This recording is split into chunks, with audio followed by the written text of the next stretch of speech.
En los años más oscuros de la Segunda Guerra Mundial, cuando Europa parecía perdida bajo el dominio nazi, los aliados comenzaron a planear una operación que cambiaría el curso de la historia. Desde 1943, en despachos secretos de Londres y Washington, se gestaba un plan tan audaz como arriesgado, el regreso a Europa por el Canal de la Mancha. Aquella operación, cuyo nombre en clave sería Overlord, debía convertirse en el golpe definitivo contra el Tercer Reich. Pero antes de que un solo soldado pisara las playas de Normandía, se necesitaron meses de preparación, engaños, sacrificios y nervios de acero. El general Dwight Eisenhower, un hombre de carácter sereno y decidido, fue elegido comandante supremo de las fuerzas aliadas. Su tarea, coordinar el mayor desembarco militar jamás intentado. Más de 5.000 barcos, 11.000 aviones y 150.000 hombres debían actuar como un solo cuerpo. Cada movimiento, cada minuto, cada orden debía ser ejecutado con precisión milimétrica. No había margen de error. Un fallo podía costar no solo la operación, sino la guerra entera. Los preparativos comenzaron mucho antes de que se fijara una fecha. En Inglaterra, la isla se convirtió en un gigantesco campamento.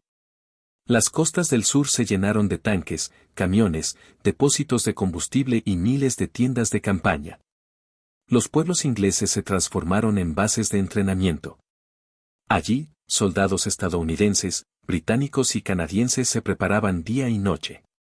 Aprendían a manejar lanchas de desembarco, a moverse bajo fuego enemigo, a coordinar ataques entre infantería, paracaidistas y artillería.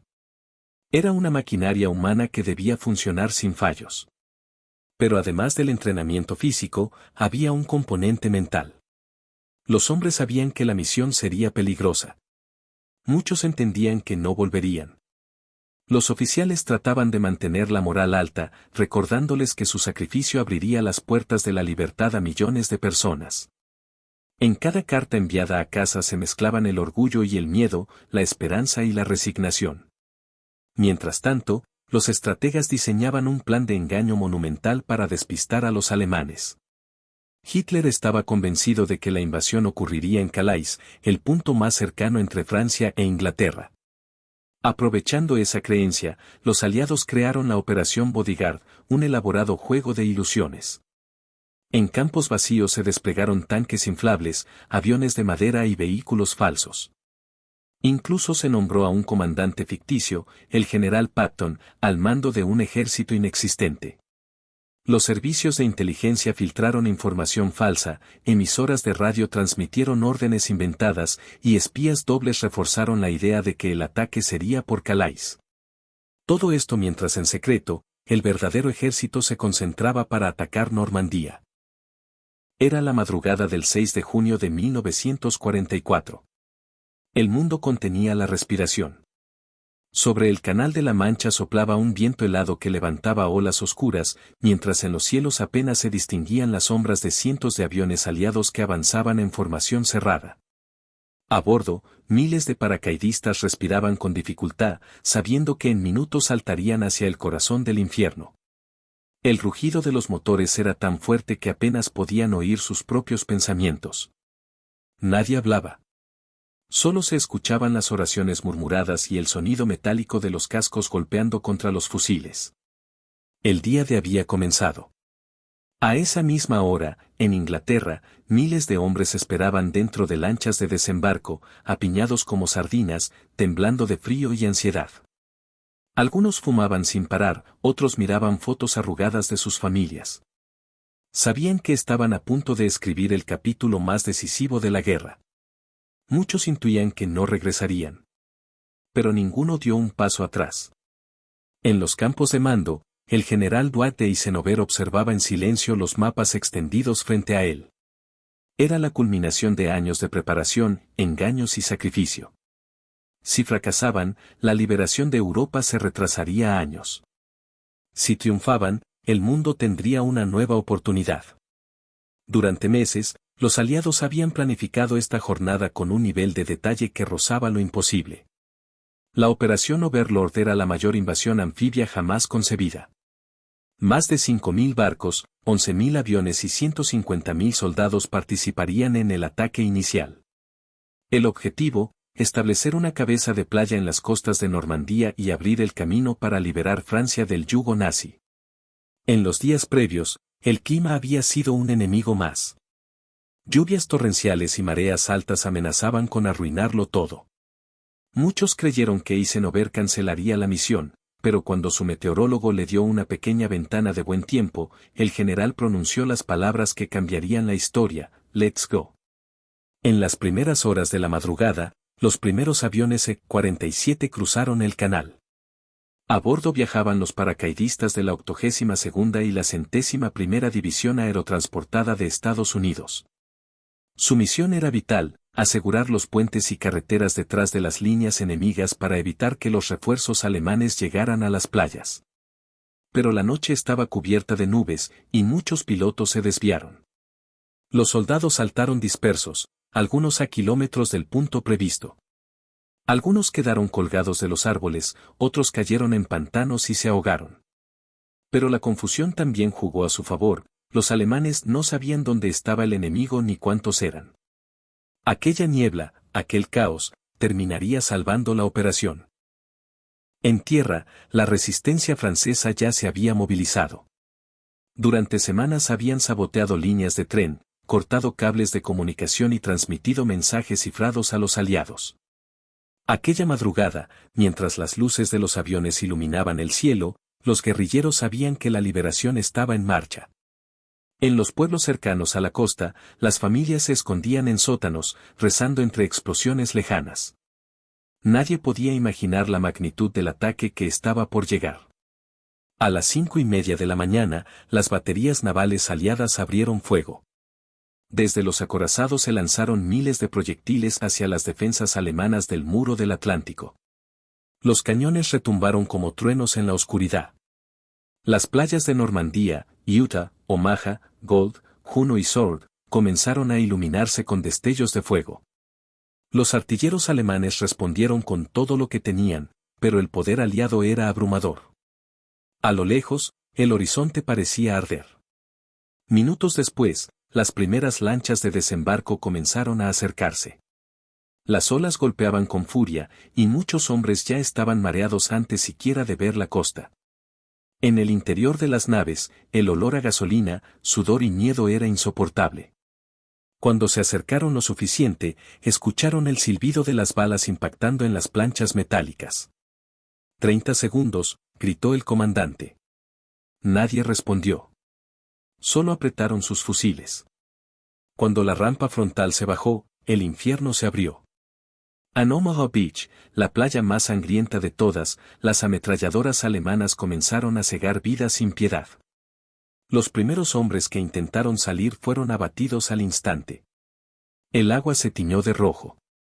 Algunos buscaron refugio tras los obstáculos antitanque, otros se lanzaron al suelo, arrastrándose entre cuerpos y metralla. Los gritos de los heridos se mezclaban con las explosiones. Muchos oficiales murieron antes de dar su primera orden. Sin embargo, pese al caos, pequeños grupos comenzaron a abrirse paso. Usando cargas explosivas y lanzallamas, lograron destruir los primeros nidos de ametralladora. Cada metro costaba decenas de vidas. Pero nadie retrocedió. Mientras tanto, en Utah Beach, las tropas estadounidenses desembarcaron varios kilómetros más al sur del punto previsto. El general Theodore Roosevelt Jr., el oficial de mayor edad en el primer asalto, miró el mapa y dijo con calma: "Estamos en el lugar equivocado, pero tomaremos esta playa". Sus palabras se convirtieron en una leyenda. Gracias a su decisión, las fuerzas en Utah avanzaron rápidamente tierra adentro, con menos bajas que en otras zonas. En Gold, Juno y Sword, los británicos y canadienses también enfrentaban un muro de fuego. En Juno, los canadienses perdieron un tercio de sus hombres en la primera hora, pero siguieron avanzando hasta capturar los pueblos cercanos. En Sword, los comandos británicos, liderados por Lord Lovat, marcharon al son de una gaita escocesa mientras el fuego enemigo caía sobre ellos. Aquella escena surrealista, una melodía ancestral resonando entre bombas y metralla, se grabó para siempre en la memoria de los sobrevivientes. En Berlín, Hitler dormía. Nadie se atrevió a despertarlo. Cuando finalmente le informaron del desembarco, horas después, se negó a creer que era el ataque principal. Convencido por la operación de engaño aliada, estaba seguro de que el verdadero asalto sería en Calais. Por eso, mantuvo a sus divisiones blindadas en reserva, esperando una orden que nunca llegaría. Aquella indecisión selló el destino del Tercer Reich. A media mañana, el cielo se cubrió de humo. La arena, mezclada con sangre y hierro, se pegaba a la piel de los soldados.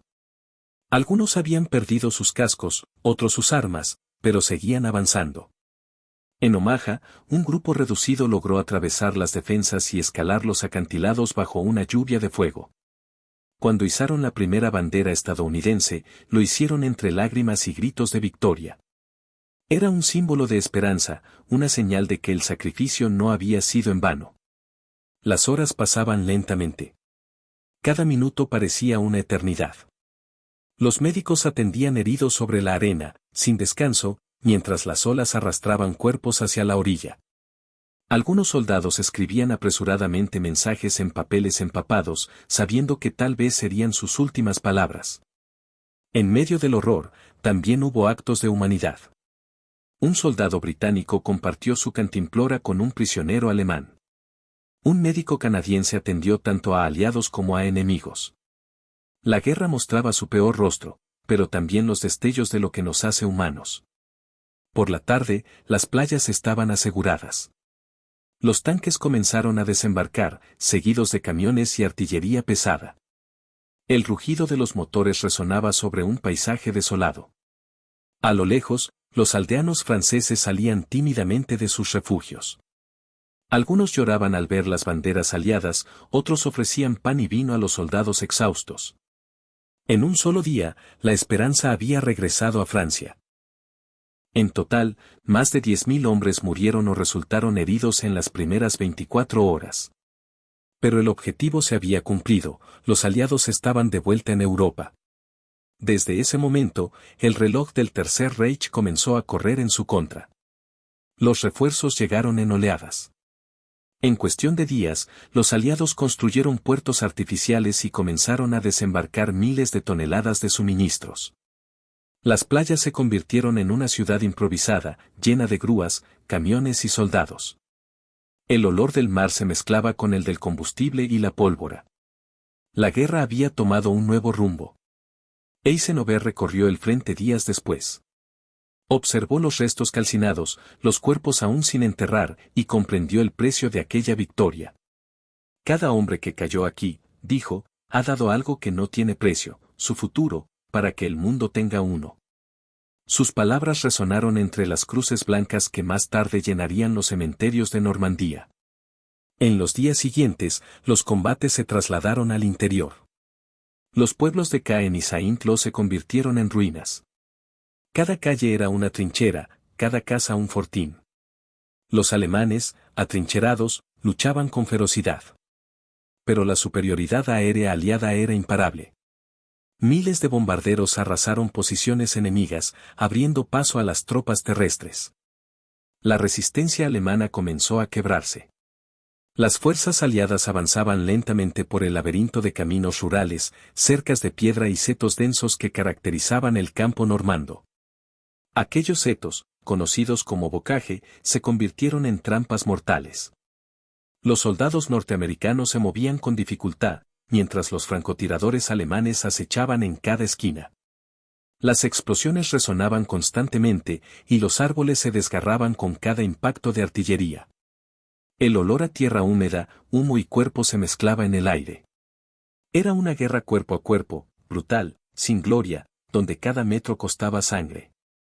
Los tanques Sherman, símbolo de la maquinaria aliada, se atascaban con frecuencia entre los muros naturales. Los alemanes, expertos en emboscadas, aprovechaban la ventaja del terreno. Los cañones antitanque Panzerfaust esperaban silenciosos, ocultos entre los arbustos. Cada vez que un tanque avanzaba, había una explosión, fuego, y a menudo silencio. Pero los ingenieros aliados aprendieron rápido, adaptaron los tanques con cuchillas y palas para cortar los setos, abriendo paso a la infantería. La innovación en medio del caos salvó miles de vidas. Mientras tanto, los paracaidistas que habían caído dispersos la noche anterior comenzaron a reorganizarse. Reunieron pequeños grupos, tomaron pueblos estratégicos, destruyeron puentes enemigos y hostigaron a las columnas alemanas. Muchos de ellos lucharon durante días sin refuerzos ni suministros, alimentándose con lo que encontraban. Sus historias, contadas después, se convirtieron en leyendas, hombres que defendieron posiciones imposibles, que se negaron a rendirse aunque estuvieran rodeados. Eran los fantasmas de Normandía, los que aparecían y desaparecían entre la niebla, sembrando el miedo entre las filas del enemigo. En el aire, la supremacía aliada era total. Miles de cazas Mustang y Spitfire patrullaban los cielos, protegiendo a los bombarderos que machacaban las líneas de suministro alemanas. Los trenes cargados con municiones eran destruidos antes de llegar al frente. Los puentes se derrumbaban. Las comunicaciones se cortaban.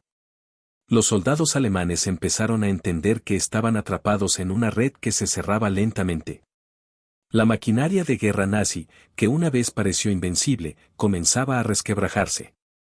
Las noticias del desembarco se extendieron por Europa ocupada como un rayo. En París, Bruselas, Varsovia y Roma, la gente susurraba con esperanza, los aliados estaban de regreso. En los campos de concentración, los prisioneros se aferraban a la idea de que pronto serían libres. Incluso en Alemania, algunos empezaban a dudar del Führer. El mito de la invencibilidad nazi se había roto en las playas de Normandía. Hitler, furioso, exigía contraataques inmediatos. Ordenó que las divisiones Panzer se movieran hacia el frente occidental, pero los bombardeos aliados hacían casi imposible el desplazamiento. Los trenes eran destruidos, las carreteras bloqueadas, los depósitos de combustible ardiendo. En su búnker, rodeado de mapas, Hitler golpeaba la mesa, convencido de que todavía podía revertir la situación. No entendía que la marea de la historia ya había cambiado. Mientras tanto, en el frente, la lluvia volvió. Los caminos se convirtieron en ríos de barro. Los soldados avanzaban empapados, cargando sus armas cubiertas con mantas mojadas. Las botas se hundían en el fango, las ruedas de los camiones se atascaban. Cada paso era una batalla contra la tierra misma. Pero el espíritu de los hombres no se quebraba. Cada día estaban más cerca de Caen, una ciudad clave para el avance aliado. Caen se convirtió en un símbolo, quien la controlara dominaría Normandía. Los británicos, bajo el mando de Montgomery, avanzaban con cautela pero firmeza. Los alemanes defendían cada calle, cada edificio. Los combates urbanos fueron despiadados. Las casas se derrumbaban con las explosiones, y los civiles corrían buscando refugio entre las ruinas. Durante semanas, el sonido de la artillería no cesó. Finalmente, a mediados de julio, Caen cayó. Fue una victoria costosa, pero decisiva. Desde allí, los aliados podían desplegar sus fuerzas hacia el interior de Francia. Al mismo tiempo, los ingenieros seguían construyendo los puertos artificiales, llamados Mulberry. Estas gigantescas estructuras flotantes permitían desembarcar toneladas de suministros cada día. Era un milagro logístico, camiones, tanques, combustible, alimentos y municiones llegaban sin parar. El ejército aliado era una máquina que se alimentaba constantemente de recursos. Cada caja, cada bala, cada litro de combustible representaba una línea más en el mapa del avance hacia París. En los pueblos liberados, los civiles salían a recibir a los soldados con lágrimas en los ojos. Las mujeres abrazaban a los jóvenes que pasaban, los niños agitaban banderas improvisadas, los hombres ofrecían vino y pan. Algunos se unían a los combatientes, otros señalaban las posiciones alemanas escondidas. Era la Francia que despertaba del sueño oscuro de la ocupación. Pero también había dolor. Muchos encontraban sus casas destruidas, sus familiares desaparecidos. La guerra traía libertad, pero también cicatrices que tardarían años en cerrar. El 25 de julio, los aliados lanzaron la Operación Cobra, un gigantesco bombardeo que abriría el frente para un avance rápido. Miles de aviones atacaron las posiciones alemanas, reduciendo todo a polvo. Luego, las divisiones estadounidenses avanzaron como una ola incontenible. Los tanques rompieron las líneas enemigas, y las tropas alemanas comenzaron a retirarse en desorden. Fue el principio del fin en Normandía. La Wehrmacht ya no podía sostener el frente. El 1 de agosto, el general George S. Patton entró en acción con su tercer ejército. Su estilo era agresivo, rápido, implacable. Sus tanques se movían día y noche, atrapando a los alemanes en una gran bolsa conocida como Falaise. Allí, decenas de miles de soldados enemigos quedaron rodeados. Los campos se llenaron de humo, los caminos de vehículos destruidos. Los prisioneros eran incontables. Fue una derrota catastrófica para Hitler. A finales de agosto, el camino a París estaba abierto. La ciudad, que había sufrido 4 años de ocupación, esperaba su liberación con ansias. El 25 de agosto de 1944, las fuerzas francesas libres, lideradas por el general Leclerc, entraron en la capital. Los parisinos salieron a las calles, ondeando banderas, cantando, llorando. Los tanques avanzaban entre multitudes que gritaban de alegría. En el Hotel de Ville se izó nuevamente la bandera tricolor. Francia era libre. En ese momento, el mundo comprendió que el día D había cumplido su promesa. Lo que comenzó en las playas de Normandía terminó en los bulevares de París. Pero aún quedaba un largo camino hacia la victoria final. Alemania seguía resistiendo, y el invierno se acercaba. Sin embargo, el espíritu aliado era inquebrantable. El sacrificio de miles había abierto las puertas de Europa. En los meses siguientes, los aliados avanzaron hacia Bélgica y los Países Bajos. Cada ciudad liberada era una celebración y una advertencia: la guerra no había terminado. En diciembre, los alemanes lanzaron un último contraataque en las Ardenas, en lo que sería conocido como la Batalla del Val. Fue su intento desesperado por dividir a los aliados. Pero fracasaron. A comienzos de 1945, las fuerzas aliadas cruzaron el Rin y entraron en Alemania. El fin estaba cerca.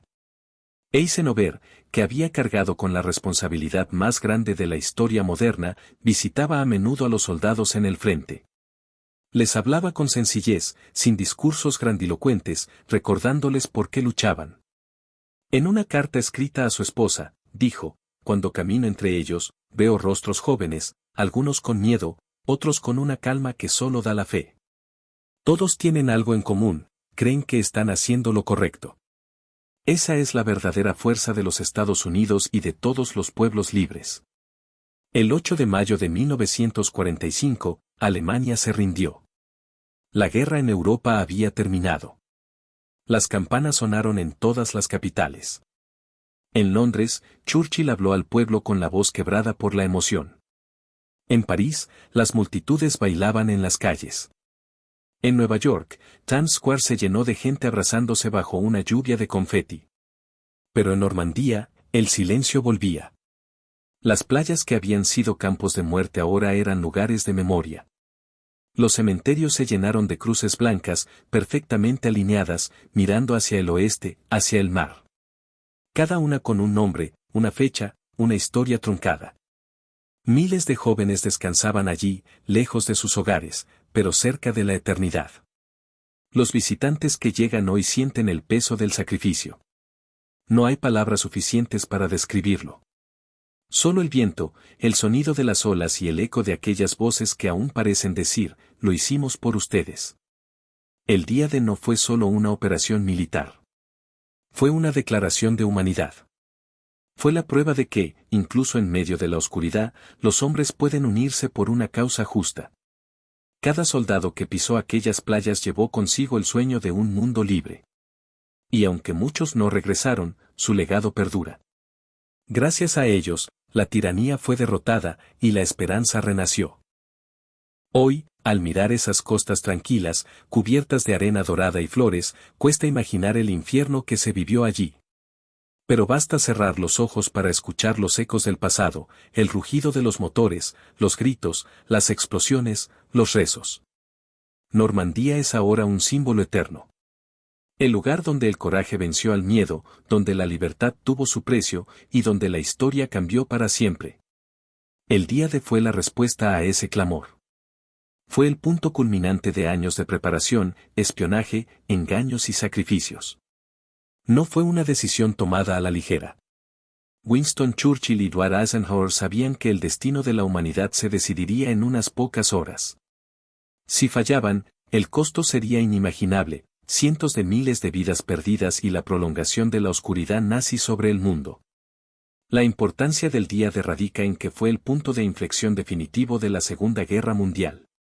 No solo se trató de una invasión militar, sino de un acto de esperanza colectiva. Fue la demostración de que la cooperación internacional podía vencer a la tiranía. Británicos, estadounidenses, canadienses, franceses libres y soldados de muchas otras naciones unieron fuerzas con un objetivo común: liberar a Europa. Para comprender la magnitud de lo que ocurrió ese día, hay que retroceder un poco. Desde 1943, los aliados comenzaron a planear la invasión del noroeste de Europa. El general Eisenhower, designado como comandante supremo, debía organizar la mayor operación anfibia de la historia. El plan, llamado Operación Overlord, implicaba desembarcar más de 150,000 soldados en las playas de Normandía, apoyados por miles de barcos, tanques y aviones. Era un desafío logístico monumental.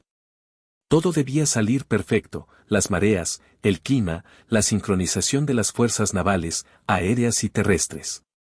La importancia de la planificación fue vital. Cualquier error podía significar el fracaso. Por eso, se implementaron elaboradas operaciones de engaño para confundir a los alemanes. La más famosa, la Operación Bodyguard, hizo creer a Hitler que la invasión ocurriría en Calais, no en Normandía. Se crearon ejércitos falsos, con tanques inflables y aviones de madera, e incluso se usaron actores para representar a comandantes inexistentes. La inteligencia aliada logró mantener en secreto el verdadero punto de ataque hasta el último momento. El clima fue el factor decisivo. La invasión debía realizarse con marea baja y luz suficiente para los pilotos, pero los pronósticos eran desalentadores. Eisenhower, tras consultar a sus meteorólogos, tomó la decisión más difícil de su vida: retrasar el desembarco un día. Finalmente, el 6 de junio, dio la orden: "OK, let's go". Con esas palabras comenzó el asalto que cambiaría la historia. A las primeras horas del día, los paracaidistas aliados fueron lanzados detrás de las líneas enemigas. Su misión: capturar puentes, cortar carreteras y desorganizar la defensa alemana. Muchos aterrizaron fuera de zona, algunos en pantanos, otros directamente sobre las posiciones enemigas. Pero su sacrificio fue esencial para el éxito de la invasión. Mientras tanto, en el Canal de la Mancha, una inmensa flota de más de 5,000 embarcaciones se dirigía hacia las costas de Normandía. Era el mayor despliegue naval jamás visto. Cuando el sol comenzó a iluminar el horizonte, las baterías alemanas abrieron fuego. El rugido de los cañones mezclado con el estruendo de los motores y las explosiones convirtió el amanecer en un infierno. Las playas de Utah, Omaha, Gold, Juno y Sword se tiñeron de fuego y sangre. En Omaha, especialmente, las bajas fueron devastadoras. Los soldados estadounidenses tuvieron que avanzar bajo una lluvia de balas, atravesando alambradas y minas, mientras veían caer a sus compañeros uno tras otro. Muchos nunca llegaron a pisar tierra firme. Pero los que sobrevivieron siguieron adelante, impulsados por la convicción de que el mundo entero dependía de su coraje. Ese coraje fue lo que definió el día D. Durante semanas, la batalla por Normandía fue una pesadilla. Pueblos enteros quedaron reducidos a ruinas. Las fuerzas alemanas se retiraban lentamente, acosadas por los ataques aliados y la resistencia francesa que emergía desde las sombras. Pero cuando las tropas aliadas lograron liberar París en agosto de 1944, el mensaje fue claro: el día D había abierto las puertas de la liberación europea. Desde el punto de vista militar, el día D marcó el inicio del fin del Tercer Reich. En menos de un año, Berlín sería tomado, Hitler se suicidaría en su búnker, y la Segunda Guerra Mundial en Europa llegaría a su fin. La Operación Overlord había sido la llave que permitió abrir el frente occidental, obligando a Alemania a dividir sus fuerzas y a enfrentar una guerra en dos frentes que ya no podía sostener. Pero más allá de los triunfos militares, el día D tuvo un profundo impacto moral. Representó el momento en que las naciones libres unieron fuerzas para derrotar al totalitarismo. Millones de personas comprendieron que la libertad no era un regalo, sino un sacrificio, ganado con sangre en playas lejanas y nombres que quedarían grabados para siempre: Omaha, Utah, Juno, Gold, Sword. Las consecuencias humanas fueron inmensas. Más de 10.000 soldados aliados murieron o desaparecieron solo en el desembarco. Miles de civiles franceses perdieron sus hogares y familias. Sin embargo, de esa tragedia nació una esperanza colectiva. Las ruinas de Normandía se convirtieron en el símbolo de una nueva Europa que debía renacer sobre los ideales de paz, cooperación y democracia.